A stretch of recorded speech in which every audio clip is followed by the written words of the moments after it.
¿Qué tal? Bienvenidos. Comienza Actualidad Central, una presentación de CNN Chile y Universidad Central.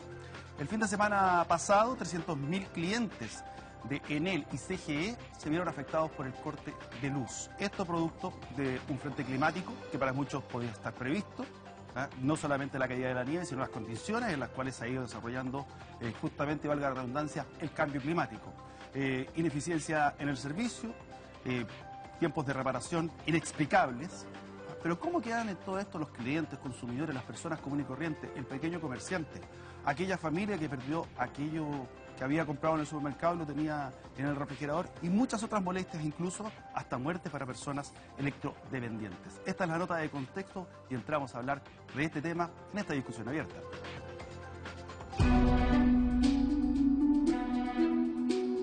De blanco a negro, de un pintoresco espectáculo a una pesadilla. Junto con la nieve que cubrió la región metropolitana, llenando las redes sociales de postales que iluminaban el frío despertar del sábado, los cortes de energía eléctrica no se hicieron esperar y pasaron a oscurecer el panorama.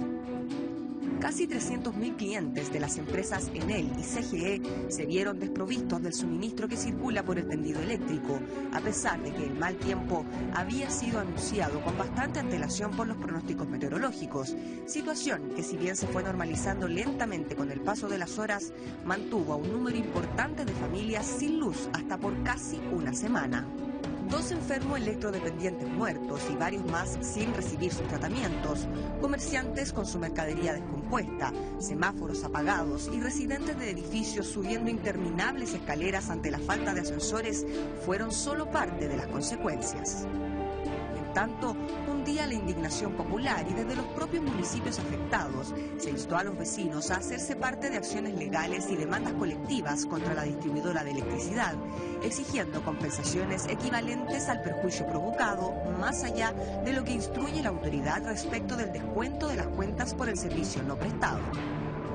En tanto, Enel ha ofrecido compensar a los afectados bonificándoles hasta con 25.000 pesos por noche sin luz, a pesar de lo cual la Superintendencia de Electricidad y Combustibles demandará tanto a la compañía italiana como a CGE por corte prolongado, entrega de información errónea y falta de respuestas adecuadas a los clientes.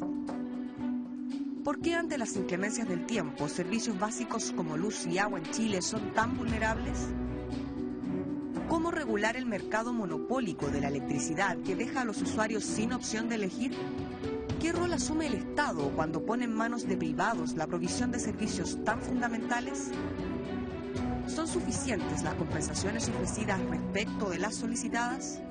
Casi 40 años tiene la ley de distribución eléctrica. ¿Llegó el momento de modificarla sustancialmente? Las respuestas a estas preguntas las comenzamos a encontrar en la presente discusión abierta. Esta pesadilla blanca comenzó a vivirse exactamente hace una semana. A estas horas, muchos chilenos nos dábamos cuenta de que no teníamos luz, que había un panorama hermoso afuera, pero las consecuencias que se viven hasta hoy día, producto del corte de energía eléctrica, nos avisoraba un panorama realmente difícil para muchas familias, para todos nosotros. Y además sentir que hay una empresa a la cual yo no puedo cambiarme, no puedo decir, mira, mañana me cambio a otra compañía. Lo mismo ocurre con los servicios básicos. ¿Cómo estamos de indefensos? La verdad que ha sido una situación en la cual todos hemos vivido mucha rabia. Nos hablan de 300.000 clientes, son 300.000 casas. Multiplica por 4, ¿cuántas personas se vieron afectadas? Por lo menos. ¿Quiénes nos acompañan durante el día de hoy? Aquí están invitados en Actualidad Central. Hernán Calderón, presidente de la Corporación Nacional de Consumidores y Usuarios, CONADECUS. Lucas del Villar, abogado de la Universidad de Chile, ex subdirector del Servicio Nacional del Consumidor, CERNAC. José Manuel Palacios, alcalde de La Reina y uno de los artífices de las demandas colectivas contra Enel. Gerardo Copelli, abogado, máster en Derecho Internacional de la Universidad de Heidelberg, Alemania, académico de la Facultad de Derecho de la Universidad Central.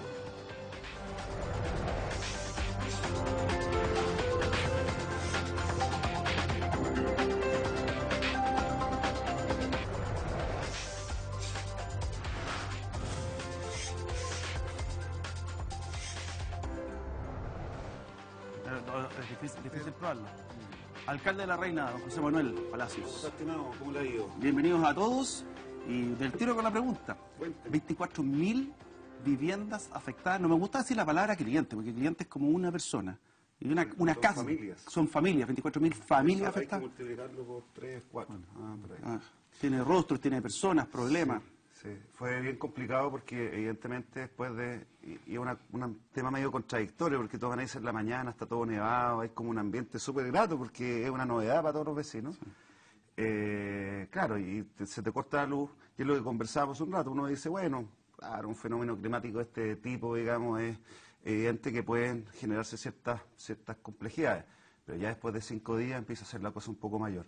Hay mucha gente que, lo comentabas tú también, electrodependiente, que sufrió mucho con el tema del corte de luz. Nosotros tuvimos que apoyarlo con generador de energía para que pudiesen, con las máquinas de oxígeno, en fin. Muchas personas perdieron sus medicamentos, que tenían que estar refrigerados, que son como los casos más graves que a nosotros nos íbamos llegando. Más todas las personas que perdió electrodomésticos, que perdió... Dificultades para ir a trabajar, por ejemplo. Perdió su alimento, y había muchos almaceneros que también se quedaron sin pega porque perdieron todo lo que tenían en su local. Entonces fue un tema bien dramático. Y la verdad es que uno, si esto hubiese sido... Es distinto a un terremoto, por ejemplo. Un terremoto, nadie sabe que va a venir un terremoto. Pero esto sabíamos con más de una semana de anticipación que iba a venir este frente de mal tiempo, o de buen tiempo, no quiero decir que mal tiempo, porque es un fenómeno climático solamente, y había que tomar los resguardos del caso. Y nosotros entendemos que ahí la empresa actuó de manera bien negligente. No contaba con las cuadrillas necesarias y también el sistema de información que daban era muy deficiente. Los vecinos llamaban, no le contestaban, al final nosotros terminamos... ¿La negligencia a que tú te refieres es la prevención o en la prevención, mantención y respuesta? Y respuesta, por supuesto.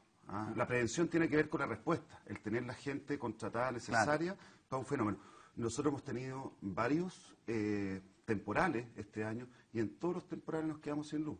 Esto no es una cosa puntual de este caso del fin de semana. ¿Cuántas viviendas tienen ustedes en La Reina? ¿27.000? 27.500. O sea, 25.000 prácticamente se quedaron sin luz. ¿Queda algún sector sin luz todavía? No, hoy día hemos estado monitoreando porque al final ya creemos poco en la información de ENEL. Así que lo que hemos estado viendo son las redes sociales y generalmente ahí te mantienen informado de cuáles son los sectores. En el caso de hasta ayer está bastante calmado las redes sociales, así que imagino que ya no queda ningún sector sin luz. Lucas, comienzan las demandas colectivas.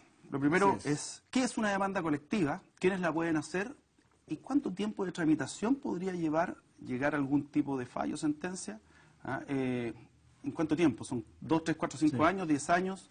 Bueno, se pierden en los archivos quizás digitales ya de los tribunales. Justicia. Mira, muy buena pregunta porque creo que hay cierta confusión y sobre todo se han generado expectativas que muchas veces no se pueden satisfacer a través de estas demandas colectivas. Lo cierto es que una demanda colectiva beneficia a todas las personas que se encuentran en las circunstancias descritas en los hechos infraccionales, digamos.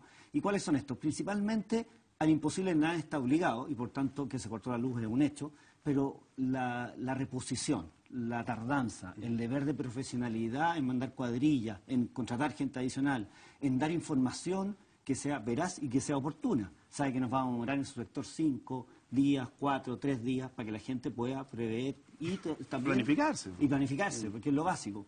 Y también medidas de paliativas, o sea, hay una persona que es electrodependiente, se le puede enviar un generador y hay muchas medidas que se pueden adoptar por parte de las autoridades, pero también por parte de la empresa, obviamente.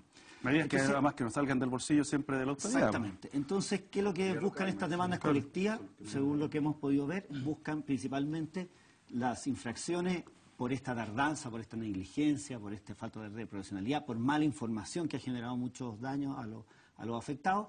Y la primera demanda ya beneficia a todos los que se vieron afectados, digamos, y por tanto no hace falta que la gente se haga parte.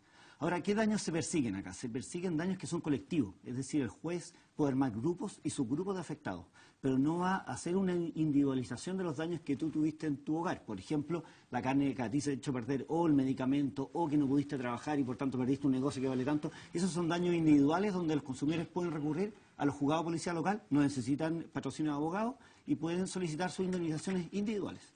Ahora, perdón, ahí es importante también, porque claro, después van a una especie de encuentro, no sé, jurídicamente ¿Mediación? mediación puede ser, y Una va audiencia de una conciliación. audiencia de Una conciliación. audiencia de En esa audiencia de conciliación, en él llega su abogado, y tú dices, no necesitas abogado, pero ahí siempre pierde. Hay una simetría. cliente. Entonces, ahí lo que a mí me gustaría en el fondo es hacer un compromiso y ver de qué forma CERNAC podría también formar parte y apoyar estos procesos, porque también es injusto que estas empresas gigantescas que manejan muchos recursos tengan esta posibilidad de defenderse corporativamente y los clientes al final siempre salgan perjudicados. Pero Oye, alcalde, una pregunta. Sí. lo que pasa, Normalmente lo que hace cuando va al juzgado de policía local sigue las causas que son de interés general, no va en la causa individual. Eso es lo que hace CERNAC, ha hecho siempre. Sí, los jueces reclaman Claro. que estaban en casa individual. pero hay que hacer una distinción importante, alcalde, porque lo que se está planteando acá es el clásico escenario del consumidor derechamente definido por la ley de los consumidores. Pero estos cortes generales afectan tanto a proveedores como a consumidores. Y cuando Lucas nos plantea los problemas que sufrieron aquellos pymes que tenían mercadería, a lo mejor puede ser un proveedor, no un consumidor. Y por tanto estamos en la vereda al frente respecto a la ley de los consumidores, y sin embargo todo el escenario lo estamos mirando en torno a los derechos de los consumidores, no siendo necesariamente el único afectado frente a esta materia. Pero tú tienes una diferencia en que nosotros sostenemos, y también es que hay que considerarlo. Ese comerciante fue afectado por un corte de luz y él es consumidor final. Por lo tanto, la ley también lo protege. Ciertamente todos podríamos Entonces, llegar a ser estamos en una consumidores, pero situación la de ley que ellos plantea- también son protegidos por la ley Sí, del consumidor. de acuerdo, pero la ley plantea, por ejemplo, a un proveedor que es un fabricante. Un fabricante dejó de fabricar por el hecho de... Y no, a lo mejor La Reina no es una comuna más bien habitacional, dormitorio, pero existen otras comunas como Las Condes, Providencia y Lo Barnechea, que hoy tienen importantes polos empresariales que fueron afectados desde el punto de vista de los Tú te refieres, por proveedores. ejemplo, en el tienes que caso de un con- restaurante. La Voy a hacer- diferencia del por ejemplo, restaurante, la señora que tiene la peluquería. Claro. Pongámonos en el caso Claro, de la ya señora lo que tiene la creo. peluquería. No perdió Yo no nada, creo. pero perdió venta. Perdió venta, pero Claro. ella es consumidora Ya. final. Sí, Ahora, de acuerdo. Entonces, Oye, esa una- es la Pero diferencia. yo creo que los dos tienen un poco de razón, porque efectivamente los consumidores finales somos todas las personas, aunque sea Terminamos una pyme, siéndolo, ¿cierto? claro. Aunque sea una Ahora, terminamos siendo. ¿qué pasa? Que el daño que yo puedo solicitar en virtud de consumidor es el propio del consumidor final, ¿cierto? Y el que genera o utiliza esa electricidad, ese suministro de energía eléctrica para vender y a su vez Su proceso de proveedor, producción. los daños son mayores, ¿cierto? Absolutamente. Entonces ahí cuando estos son pymes o pequeños y medianos empresarios, la ley 20.416 le otorga la posibilidad de demandar también los daños, ¿cierto? Hasta donde yo sé, la Municipalidad de Las Condes está incorporando a las pymes en estas demandas colectivas y por tanto van a estar cubiertas. Ahora, lo cierto es que esto es para los efectos de los daños, porque todos somos consumidores. Ahora, a Sí, mí me gustaría dame un saber- segundito, mira. Sí. Estamos hablando de los comerciantes, aquellos que tienen en su negocio para vivir como corresponde. Veamos cuál es el testimonio de uno de ellos respecto a este corte de energía. Nos favoreció que las máquinas, las hieleras tenían harto hielo, entonces eso pudo mantener la mercadería y la demás, la más perecible la llevamos a la casa. Tuve que guardarla en la casa. La otra vez cayeron unas gotas de agua, se cortó el agua. Ahora nevó y tuvimos problemas con la energía. Y eso nadie responde por nada, menos con nosotros, que a nosotros, como se dice en jerga, ¿quién nos va a pescar a nosotros si no tenemos respaldo? Aquí lo que hace falta es que las autoridades aprieten más la mano firme. No puede ser que cualquiera, como con el cambio climático están pasando muchas cosas anormales, tengamos percances de agua, de luz. Más que yo tengo entendido que todavía hay compatriotas que están sin luz. La opinión de una persona de carne y hueso, como somos todos nosotros. Pregunta Gerardo. Aquí estamos pidiendo mano dura por parte del Estado. De repente las legislaciones no son un estímulo a la reinversión, sino que a pagar la multa. Eso se ve en cientos de situaciones. Entonces uno queda muchas veces con la duda de que cómo me defiendo ante un gigante, donde hay asimetría no solamente por el hecho de que está la economía concentrada, sino que, como lo decía recién el alcalde, yo voy solito o voy con mi abogado y llega un equipo de abogados tremendo. Entonces, la ley no nos defiende mal, nos defiende bien y es lo que hay. Nos defiende en dos caminos. Nos defiende en el beneficio fiscal, que es las multas que la SEC hoy día está persiguiendo y que nos dicen, mira, las multas podrían llegar a las 10.000 unidades tributarias anuales. No es la más gravosa de las sanciones, podría ser incluso la clausura o el término de la concesión, podría llegar a eso. Pero estas 10.000 unidades tributarias anuales, el consumidor las mira pasar por el frente porque terminan siendo a beneficio fiscal y por tanto lo que la SEC puede hacer en este rol sancionatorio, que la hemos visto muy activa, pero en el rol sancionatorio, no en el rol fiscalizador, porque fíjate que la SEC leía unos artículos de prensa que decían: nosotros le advertimos a las distribuidoras y hasta a las empresas Enel y CGE que venía este frente mal tiempo. La verdad es que eso lo hacen los matinales. Claro, o sea, la advertencia, la verdad es que es bastante poco. La SEC tiene un rol fiscalizador y procura en terreno que se cumplan los planes necesarios para que una situación como esta no ocurra. Y la verdad es que está bien al debe en aspectos de fiscalización, muy activa en aspectos sancionatorios, pero ojo, no mira al consumidor final, mira al beneficio fiscal, y yo creo que los colmillos a la SEC le crecen harto porque... ¿Qué quiero ir con Hernán? Claro, porque termina siendo plata para el Estado y no para los reales afectados. Tenemos claro que la fiscalización que existe... Ándate al caso de los incendios. Ándate al caso de los incendios. Faltó fiscalización aquí, faltó fiscalización allá, y debe entrar un tema también de esto de la poda de los árboles, que es de cargo municipal. Hernán, usted estaba inquieto. A ver, yo creo que lo que está apuntando Gerardo tiene toda la razón. Yo creo que aquí, más allá de que la empresa, el plan preventivo absolutamente deficiente, que no era capaz de enfrentar algo que estaba previsto, que debió haber fiscalizado ese plan, efectivamente, la superintendencia, y si tenía observaciones, hacerlas presentes antes de que ocurriera, hacer la fiscalización en terreno. Aquí hay que ensuciarse los pies. Sí, pues. Porque claramente aquí el problema mayor es que las superintendencias se han convertido en oficinas administrativas que envían oficios y revisan lo que las empresas les mandan a sus oficinas, pero no salen a la calle. Y aquí se necesita calle. Oye, una pregunta, y en ese tiempo, ¿no sacaron una multita, un partecito diciéndole: oiga, usted no hizo tal pega? No, que se quedaron conformes con el plan preventivo que le envió la... Claro, por tema de no mantención o se le ha pasado a la empresa... Las sanciones terminan siendo por post. Por ejemplo, en el mes de junio, la SEC cursó 2 sanciones, una por 31 minutos de corte en el Maule y otra por 1 hora de corte en Quilicura. Y las multas son bastante altas, 100 millones de pesos, pero siempre post. Pero la verdad que vemos falta de trabajo previo. La empresa tiene que tener un plan preventivo, no solamente ante una emergencia que estaba anunciada, sino que el plan de emergencia y el plan operativo, y eso tenía que fiscalizarlo la superintendencia, tal cual como que se aplicara. Tal cual como tienen listos los manuales de crisis con agencias de comunicaciones. Exacto. Cuando nosotros nos enfrentamos recién a este corte de luz, nosotros empezamos a llamar tempranamente el día sábado, y la información que nosotros nos daban era que la central de distribución de Peñalolén, el que tenía el 70% de nuestra comuna sin luz.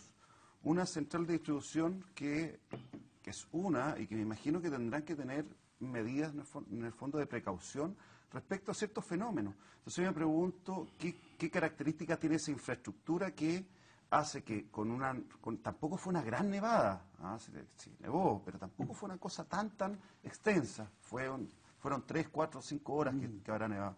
Y con 3, 4, 5 horas de nieve nos tuvo 5 días sin luz. Yo me pregunto cuál es el nivel de la infraestructura que tienen las empresas para estos fenómenos climáticos, que cada vez son mayores. O sea, yo creo que aquí lo que está demostrando es que la fragilidad del sistema es muy grande, porque ya no es solamente que hoy día fue una pequeña nevazón, porque fue una pequeña nevazón más para las fotos, no fue una gran nevazón. Segundo, corre un vientito un poquito más de 40 kilómetros por hora, también nos pasa lo mismo. O sea, perdónenme, esto significa que hay poca mantención, poca prevención, y creo de que lo que falta es invertir en eso. Primero, tengo que ir a la pausa. Poca inversión. Creo que... Veamos lo siguiente. ¿Cuáles son una de las empresas más rentables que hay en Chile? Servicios básicos, estamos después de Perú con la electricidad más cara. Hablemos de las inversiones, hablemos también de las multas que si son los 5 millones de dólares que dicen que le van a pasar a Enel, significa una parte mínima que paquetimos con cosas de lo que corresponde a su utilidad. Empresas que sacan aproximadamente 200 millones de dólares al año de utilidades, las de estas características. Bueno, hablemos de esos temas y ya estamos de vuelta. Así es que vamos a estar conversando con este tema. Acuérdense que están las redes sociales para que usted empiece a hacer sus preguntas, todas sus consultas y todos sus descargos.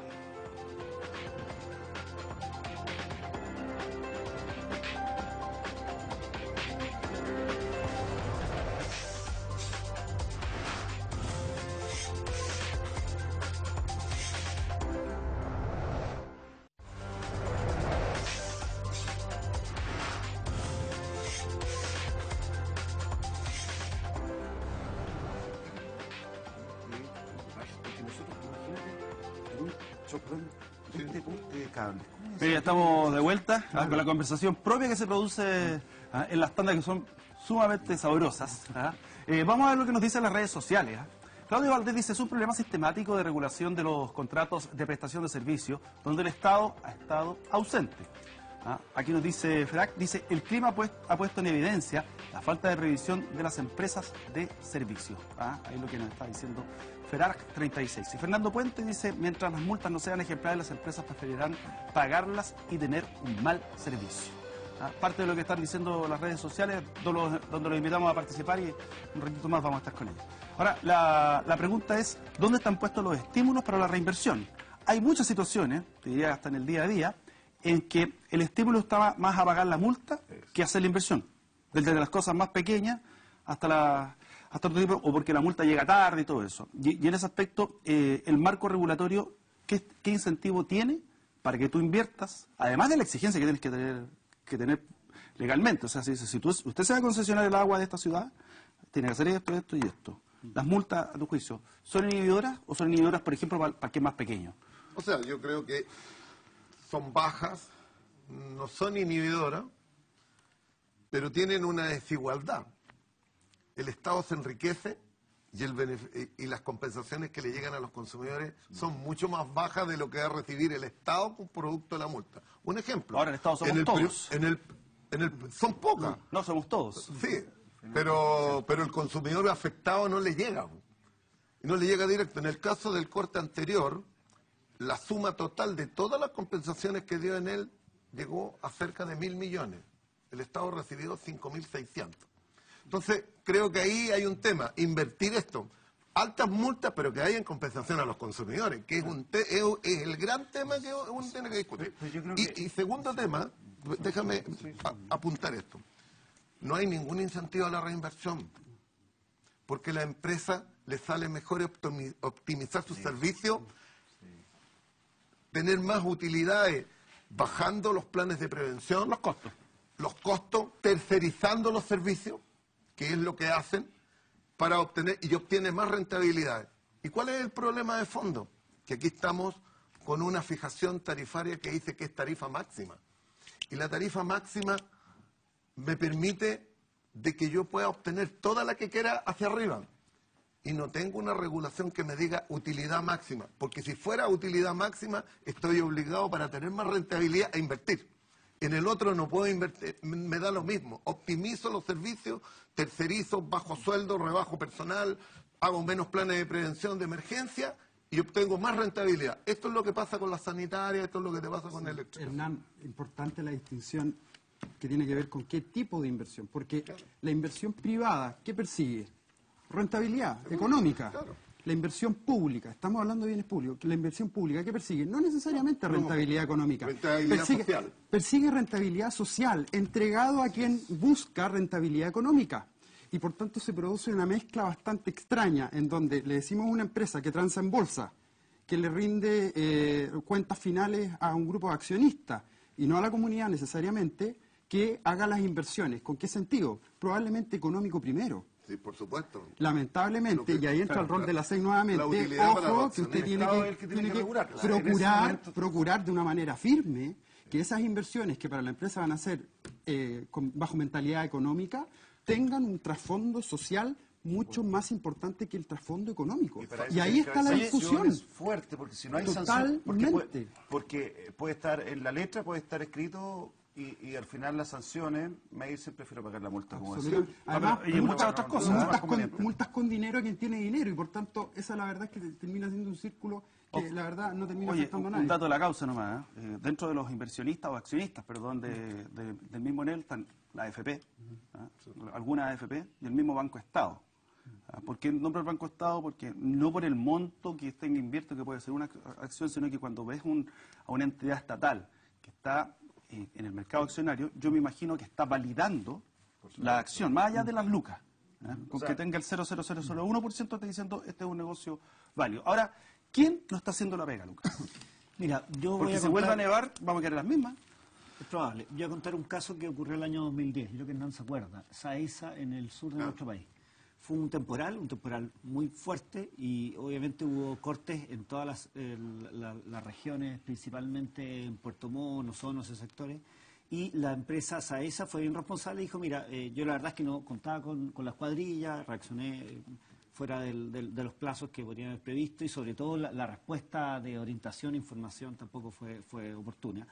Y la SEC con el CERNAC se coordinaron, y en vez de pagar importantes multas a beneficio fiscal, que al final las terminamos pagando todos los consumidores, porque te van a subir la cuenta, lo que se hizo fue un plan de compensación en favor de las personas por día de corte, y habían personas que estuvieron mucho tiempo, sobre todo en lugares más aislados, y medidas de mitigación que verificó la SEC. Se coordinó el CERNAC con la SEC, y la plata se fue a los afectados y no se fue al bolsillo o al arca fiscal. Pero esa es la excepción. Ese es lo que yo planteo. Ese fue el primer caso que por lo menos conocemos en Chile de coordinación para obtener indemnización en favor de casos similares a este, digamos. Ahora, en el caso de ustedes como municipio, no son el único, obviamente. En el fondo tú también estás trayendo la voz de las reparticiones del Estado, que son, te diría, el jabón del sándwich constante. Ofrece una compensación para tus vecinos de 25.000 pesos a contar del día 20 en la noche, cuando ya se habían pasado. Domingo, Del día domingo. al lunes. Domingo al lunes. 48 horas después del corte de luz. Claro. O sea, eso. Pero son 25.000 pesos que te los van a descontar. Por lo tanto, saben que en el fondo hay demanda inelástica, por lo tanto, porque se me dice, mira, yo te voy a descontar esto, mira, que no te voy a venir a comprar nunca más, y que pásamelo en platito. Pero Paulo, Pablo, sí. agrégale, no son 25. Es un máximo de máximo de hasta un 25. Sí, máximo de 25. Máximo 25. Pero además, pongamos que fueran los 25.000 pesos. Esos 25.000 pesos de un producto que yo manufacturo, fabrico, controlo, como sea, a mí no me cuestan 25.000 pesos. Yo te puedo decir, mira, te voy a compensar. En el restaurante dice, el café lo pago yo. Y el costo de un café son de 40 pesos, 50 pesos. Claro. Y tú dices, 50% de utilidad. claro, y me dicen, mira, me compensaron con 1.500 pesos, pero el costo es otro. Pero en ese sentido, para los vecinos, por lo que has percibido, ¿va a ser satisfactorio eso? Yo creo que no. Y para ustedes como municipio que han tenido que arrendar generadores. Mira, lo conversábamos hace un rato. Creo que uno puede, o hay cierta tolerancia respecto a estos fenómenos climáticos y los cortes de luz o de agua, en fin. Pero eso tiene un límite. Nosotros podemos entender que después de 24 horas, o durante 24 horas, uno puede estar sin luz frente a un fenómeno extraño, como nieve, en este caso en Santiago.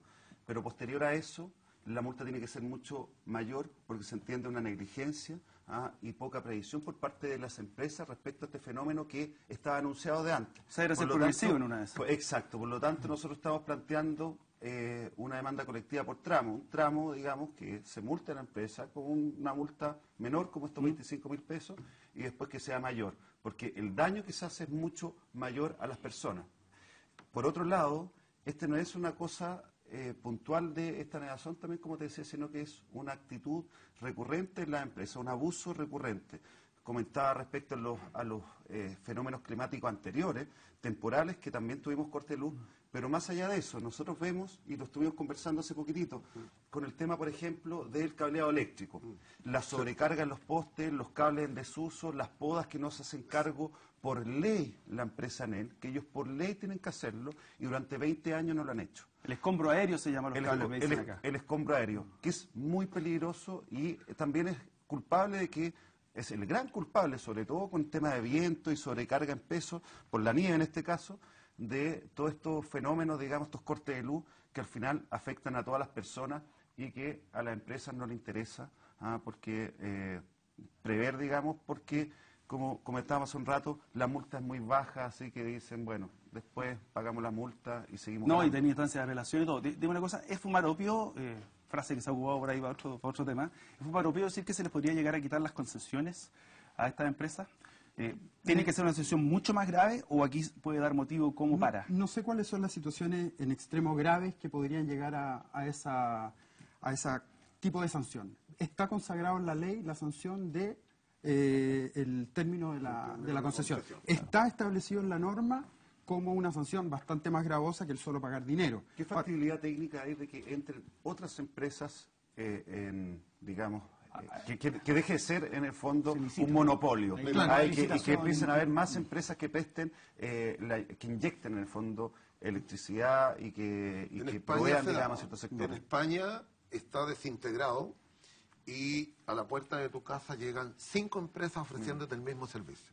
Eso tiene que ver con cambiar el modelo que tenemos hoy día, en que cambiamos a que las redes son un operador de infraestructura que tiene una tarifa fijada y pueden inyectar es un poco parecido a eso. Se ocupa mucho en telecomunicaciones también, que es el operador de infraestructura. España tiene el modelo en la electricidad y en el gas. En el gas natural llegan a la puerta de mi casa 10 empresas ofreciéndome gas natural, porque la red es un operador de infraestructura que nos da servicio final. ¿Y aquí por qué no existe? Porque no hay voluntad. Lo hemos propuesto, ¿eh? Ya. Estamos proponiéndolo ya en el tema del gas, la desintegración total. Porque eso es lo que tienes que hacer. Primero desintegrar.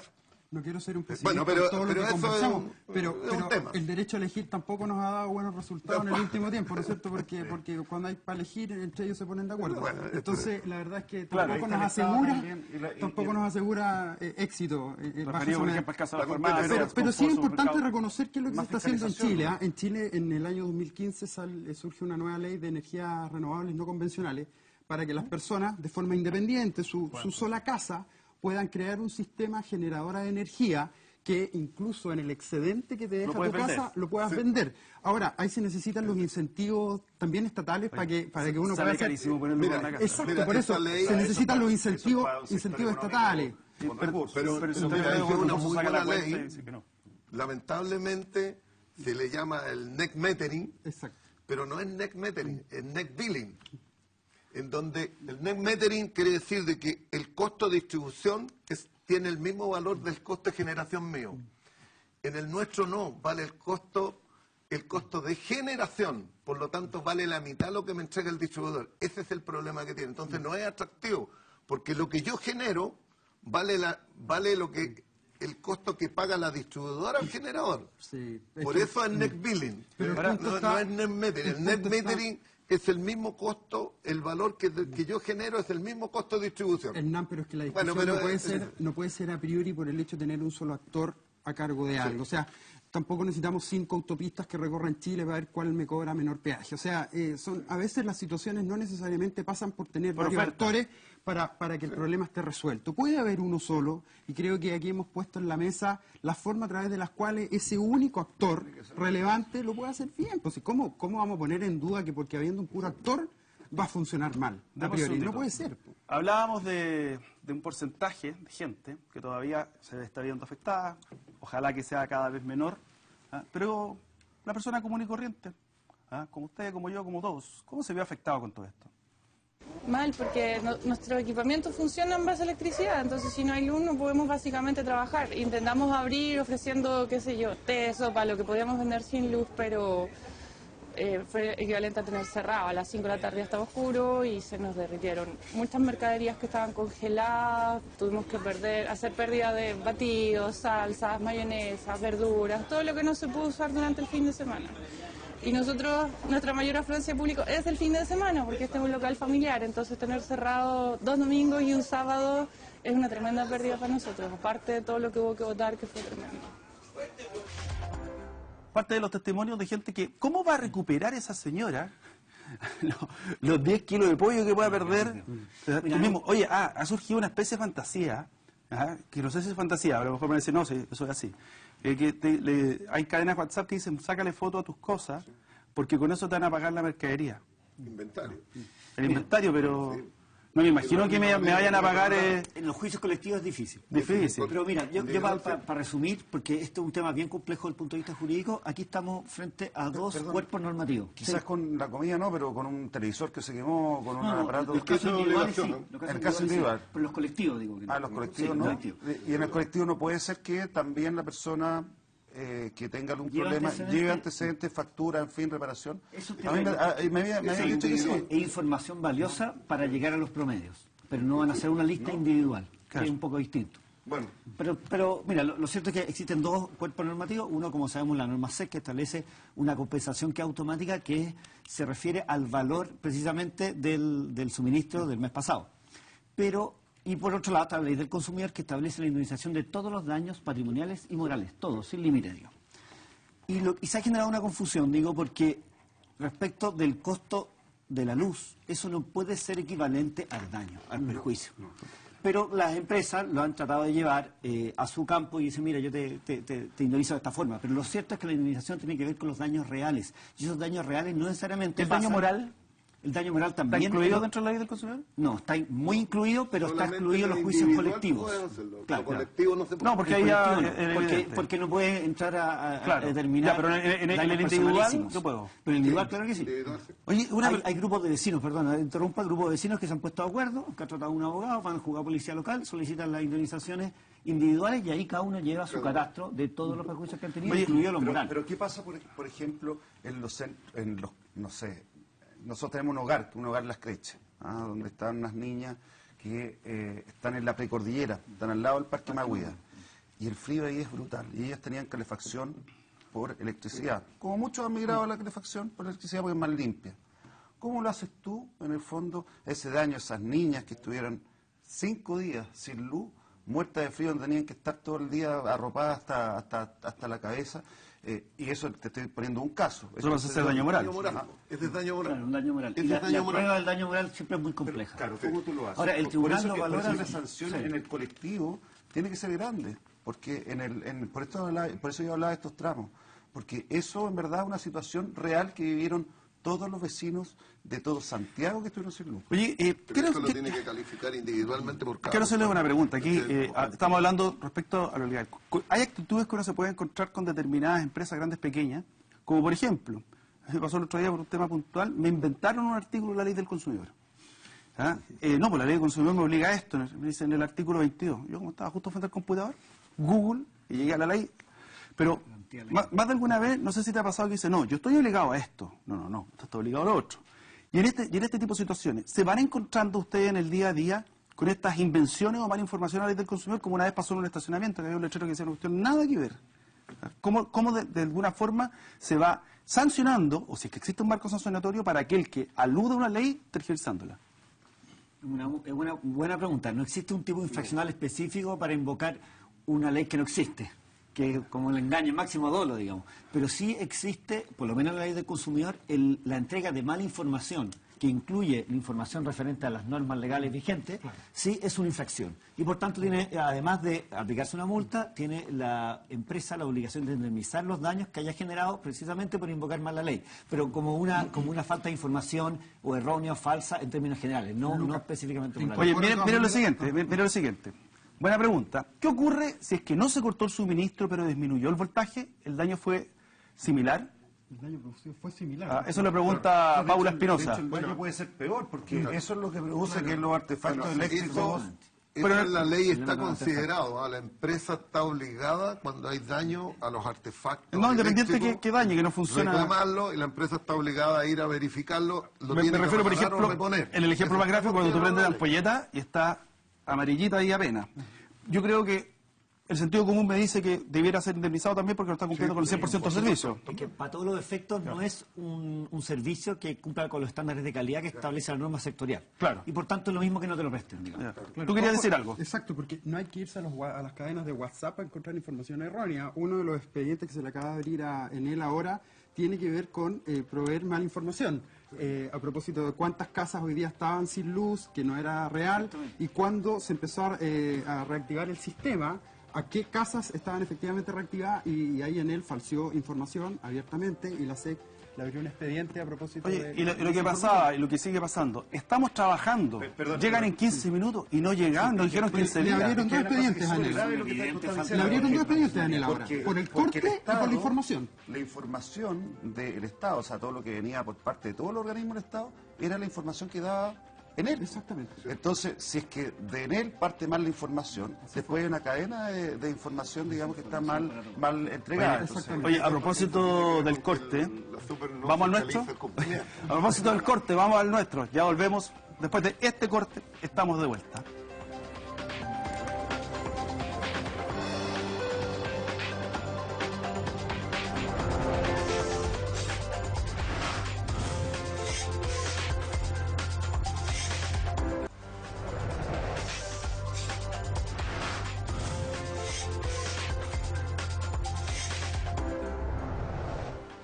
Ya estamos de vuelta. Bueno, hace una semana cada uno se acuerda en qué estaba, porque estas son fechas que uno se acuerda. MDGRKB dice, multas a beneficio fiscal que pagan empresas por incumplimiento, al final las pagan consumidores en el aumento de precio, que después se lo cargan. Se forma en una especie de círculo. Eso lo dice MDGRKB. Saludos, Mario. Saludados también dice Paraguaso. Los sistemas se diseñan para condiciones normales. Siempre los eventos singulares provocan fallas. Ahí lo dice don Jaime. Estuardo abajo nos dice, don Pablo, el Estado no somos todos. Si fuera así, necesitaríamos una constitución para que nos proteja de él. Me refería al sentido de que se supone que somos parte, no así tan constitucionalmente, como dice usted, que tiene razón. Dice Tolín, la estructura de inversión, utilidades de todos los servicios básicos deberían estar regulados, garantizados por redundancia del servicio. Y dice lo siguiente acá, responsabilidades compartidas, municipios y empresas de servicios básicos. La naturaleza solo desnuda la improvisación de esta. Ahí nos está diciendo Móvil 2, reportero Móvil 2, el que nos escribe acá. Y Pablo Rojo por acá dice, lo que ves es parte de políticas low cost, cuando te demoras mucho en revertir. ¿Tienen intención de revertir? Eso es justamente lo que estamos, pero es la política del low cost. En el fondo, para mí, la política de la rentabilidad, no en el costo óptimo. Pero en ese sentido, ¿cómo se regula hasta qué nivel de utilidad está dispuesta a otorgar una concesión? Porque, caso del Transantiago, se concesionó y se entregaron las concesiones a destajo con una serie de garantías que solamente por salir a andar la micro me están pagando. Entonces, ¿hasta qué punto, cómo se regula, cómo se controla o cómo se encuentran las dos curvas del servicio a la sociedad, a los consumidores, en un servicio que es monopólico, versus la utilidad que tiene que tener una empresa, o que no debe tener?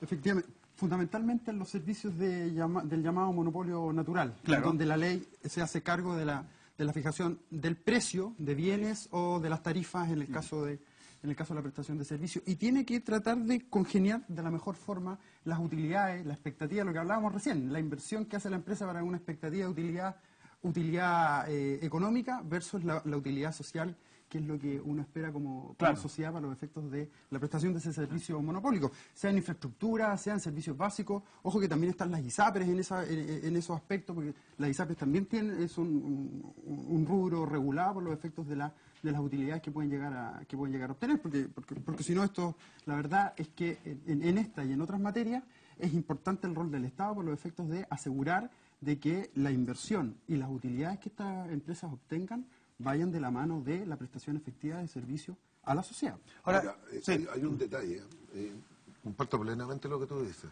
pero el problema es que aquí hay una distorsión que se produce en el momento de la fijación tarifaria. La información con la que se hace la empresa modelo, que es la que hace la superintendencia respectiva, que compite con la empresa real para poder llegar a la fijación del precio, la empresa modelo se construye con la misma información de la empresa. Y es la que quiere entregar la empresa. Entonces, cuando tú dices, va a tener una rentabilidad del 8% sobre la inversión, y al final de la vuelta dices, ¿y por qué obtuvo un 15 y un 20%? Claro. Al otro periodo lo vuelve a ajustar para que no suceda eso y vuelve a quedar distorsionado y en vez de bajar sigue aumentando. Mira, el caso de Aguas Andinas es así. Ha ido aumentando significativamente, en que ya superó el 20% de rentabilidad sobre el capital invertido. O sea, en 4 o 5 años recupera toda la inversión nuevamente y la vuelve y Pero sigue dando. una cosa, ¿Eso ¿acaso Aguandera no tiene sentado en el directorio un representante del Estado? No, ¿Para el vos Estado traer de vendió Corfo? toda su participación. ¿Pero a través de Corfo? No, pues sí, vendió toda su participación en el gobierno pasado. Yo estoy seguro que tienen el... Me lo va a verificar en nuestro director. No, mira, el Estado tenía casi el 49% de las acciones. En el gobierno pasado se vendieron todas, prácticamente. No sé si quedaría con un 4 o 5%, quedó con un mínimo. Y en casi todas las sanitarias se vendió. Eso es en el gobierno pasado. No, se fue vendiendo de a poco. No, pero es que en el gobierno pasado hubo una venta completa No, y correcto, esos fondos se pero pasaron partió más ya de 1.000 millones, se pasaron a Corfo. desde mucho antes. Pero el hecho de que el mismo Estado no pueda tener una mirada al interior de cada una de estas empresas para no ver el expost, para no encontrar, abrir cajas de Pandora. No necesita estar dentro de la empresa, en estricto rigor, para poder mirar qué es lo que está pasando. Claro, o sea, por tenemos eso toda fue- una serie de los aspectos de fiscalizadores, por eso fiscalización. la diferencia. Claro, el modelo primitivo cuando se privatizó era que quedaba con el control de empresa privada con el 51 y el Estado quedaba con el 49. Pero eso fue disminuyendo y hoy día ya prácticamente no tiene Sí, participación. mira, a mí me Muy gustaría menor. mencionar, en otros programas se ha discutido las medidas que se deben adoptar que sean estructurales y para que esto no vuelva a pasar. Y lo cierto es que hay que ser bien mesurado respecto de cuáles son las inversiones que el Estado tiene que exigir a este tipo de empresas de suministro en relación a el daño y, por tanto, asegurar una continuidad de la prestación de servicio en términos de calidad, porque muchas veces vemos que son casos que se dan, si es cada 100 años no vale la pena hacer la inversión. Si es cada 10 años estamos en una discusión. Se ha planteado aquí, por ejemplo, soterrar todos los cables, todo el cableado, lo cual tiene un costo importante, y aquí hay que decirlo, ese costo lo paga el consumidor, Sí, lo va a todo terminar está pagando. asociado a tarifa. Entonces, si nosotros queremos que tengamos 100% por 1000 años, digamos, una continuidad y asegurado hasta el último, digamos, de las condiciones climáticas, nos va a salir muy cara la luz. Entonces, el Estado tiene que matizar y poner sobre la mesa el dar una buena prestación de servicios, pero podrían haber algunas soluciones que son más ingeniosas. Por ejemplo, para este tipo de situaciones que se dan cada 10 años, como se decía, podría haber algún seguro o podría eventualmente la empresa tener planes de emergencia que sean adecuados, pero no necesariamente generar inversiones que sean tan abultadas para subir las cuentas. Pero el otro día estaba conversando ahí con un académico que me comentaba que el 15% del tendido eléctrico va por vías troncales y esas vías troncales son las que alimentan los sectores menores. Si tú solamente soterras ese 15%, ya le da una estabilidad muchísimo mayor al sistema. De repente hay que empezar, ¿y cuál es la gracia en el fondo de soterrar? Que no solamente tú soterras, sino que tú vas mejorando el espacio público. Y eso es una inversión también que tiene que ver con la calidad de vida de las personas y que con un rol que también debería jugar el Estado. El Estado, en el fondo, tú me dices, bueno, la empresa no va a invertir esta cantidad porque es mucha plata. Bueno, quizás hay que empezar a conversar y hay que hacer acciones en conjunta, el Estado con la empresa, también dentro del marco regulatorio que estén incluidas estas acciones, pero que vayamos garantizando no solamente el servicio de la empresa en términos, digamos, de la electricidad o el agua o lo que sea, sino que también este rol social, que tiene que ver con el espacio público y con todo lo que afecta. No olvidemos que la empresa de agua y la empresa de electricidad va por espacio público. Los cables van por la cabeza de nosotros. Por lo tanto, eso también tiene un valor para los vecinos. Yo te lo planteo de otra forma. Si uno tuviese... los postes de luz están en el espacio público. Eso es bien de uso público. ¿Por qué las municipalidades, por ejemplo, no son quienes administran, no son los que cobran, digamos, el derecho de pasar por bien de uso público? ¿Cómo le cobro a una persona que pone un kiosco o a una persona que...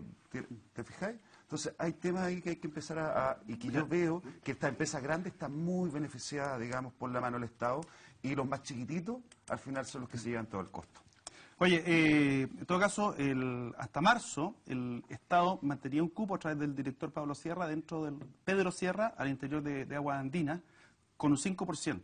Eso es lo que quedó. Eso es lo que quedó, 5% que se hace a través de Corfo. Sí. Entonces, hay un representante del Estado que de alguna manera está velando por el 5% que le corresponde. Por lo tanto, uno esperaría también una actitud de Estado dentro de eso. Oye, nos pilla la hora, así que, alcalde, tienes ahí la cámara 1, esa de allá, para decir durante 30 segundos lo que tú quieras. Esto es libertad de expresión. No, solamente decir a los vecinos de La Reina que nosotros estamos preocupados por estos fenómenos climáticos y por también la respuesta de la empresa para su beneficio, sepan que nosotros estamos haciendo todas las acciones para que puedan recuperar todo lo que han perdido durante este tiempo y que no vamos a cesar en este afán de hacer un poco más de justicia, porque encontramos que las empresas han sido muy negligentes y han generado mucho perjuicio que si no están apoyados por parte de nosotros va a ser difícil que retribuyan. Hernán, ahí tiene la misma cámara, toda suya, 30 segundos. Bueno, nosotros en CONADECUS siempre hemos actuado lo más diligentemente posible dentro de lo que nos da la ley. Hoy día hemos quedado un poco en desigualdad de condiciones porque para poder hacer una demanda colectiva tenemos que llevarla a una asamblea antes de hacerla. Por eso el CERNAP puede reaccionar más rápido y los municipios también, que juntan 50 personas y con eso lo pueden hacer. Pero no les quepa la menor duda que nosotros vamos a hacer una demanda buscando representar a todos los consumidores por todos los hechos que han sucedido. No solamente por lo que nos implica la ley del consumidor, sino que también protegiendo a los pymes, protegiendo a los consumidores individuales, y nuestro canal de CONADECUS está abierto para los reclamos. Nosotros hacemos mediaciones y nosotros vamos a invitar a las empresas también de que en casos de que tengamos reclamos de pequeños comerciantes o personas que han sido afectadas con daño moral, también vamos a hacer la gestión para poder que ellos puedan ser compensados. Un nombre de Lucas, ahí viene la número 2. Bueno, dar alguna orientación a los consumidores que han llegado con distintas preguntas en relación a cómo hay que actuar en este tipo de situaciones, y lo cierto es que hay demandas colectivas que se han presentado en las cuales están representados sus intereses y por tanto no tienen que hacerse parte necesariamente, pero sí pueden canalizar la información respecto de los daños para los efectos de una mejor prueba y obtener mejores indemnizaciones en beneficio de todos. Sin perjuicio de lo cual el marco jurídico, como explicábamos, tiene cierta duplicidad en la cual se puede ir avanzando. Hay un proyecto de ley que está en tramitación y por tanto se podría avanzar precisamente en determinar este ámbito de competencias para que cada vez no se discuta todo lo mismo y haya certeza jurídica, que es la que todos necesitamos para que el sistema y la institucionalidad funcione. Voy con usted, ahí tiene la cámara número 3, todo lo que quiera. Esto es libertad de expresión, así que... Días atrás escuchábamos al gerente de Enel señalando que una empresa de servicios básicos no podía estar preparada para eventos que ocurrían cada 40 años, poder enfrentarnos de la forma que la comunidad esperaba. Fíjese, señor gerente, que el mes pasado, en junio, la SEC abrió expediente en contra de 3 empresas generadoras de electricidad, distribuidoras de electricidad, a propósito de falla en los servicios, otras reparticiones públicas en agua y así sucesivamente. Los fenómenos climáticos llegaron para quedarse, no son aislados, no puedo mirar la nieve aislada, la lluvia aislada, el alud aislado. Hoy tenemos que mirar todo en contexto, todo está ocurriendo, todo el fenómeno se nos vino encima y por tanto las empresas hoy día tienen la absoluta responsabilidad de hacer frente y cargo de manera efectiva a este fenómeno que llegó y por supuesto el llamado al Estado y a las instituciones fiscalizadoras a que nos protejan, más allá de que las multas sean a beneficio fiscal, que hagan y cumplan su rol de manera efectiva. ¿Que hagan la pega? No me gusta esa frase, pero bien, que hagan la pega. Que hagan la pega. Muchas gracias por haber conversado con nosotros, se nos hizo corto el programa, ajá. Gracias por haber conversado con nosotros. Esta ha sido una presentación de CNN Chile y Universidad Central. Gracias a los que participaron en redes sociales y por supuesto a nuestros panelistas que vienen un día sábado a trabajar aquí en vivo. Nos encontramos el próximo fin de semana.